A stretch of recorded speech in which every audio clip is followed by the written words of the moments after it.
The Gap, which also owns Old Navy and Banana Republic, has nearly 2,800 stores in North America. But the coronavirus has caused them all to shut temporarily. 80,000 employees have been furloughed. The company, which is struggling financially, stopped paying rent as of April, saving it $155 million. The Gap is just one of many commercial entities suffering amid the coronavirus outbreak in the United States that have failed to pay their rent. Others include Staples, Subway, and Mattress Firm. A record number of Americans are now out of a job, and shopping has come to a screeching halt. Retail sales were down 8.7% in March, the biggest decline on record. Some retailers are arguing the pandemic constitutes an event outside their control that prevents them from fulfilling contracts, triggering so-called force majeure clauses. Just because there's a force majeure clause present in the lease doesn't mean it's an escape hatch for the tenant.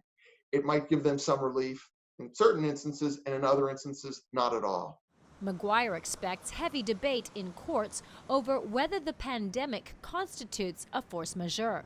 Commercial real estate expert Glenn Spiegel says some are under the false assumption they don't have to pay their rent. All of the rent will become due at some point, and they'll end up in litigation. And while the litigation will take a long time to resolve because there will be an influx when the courts open, it still will happen.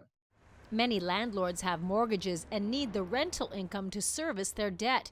Spiegel says landlords are generally willing to make concessions to keep their tenants. By the same token, the property owners, the landlords, are going to look to the government and say, look, we're deferring all of this rent, but our taxes are due, our mortgages are due. What kind of relief can you give us?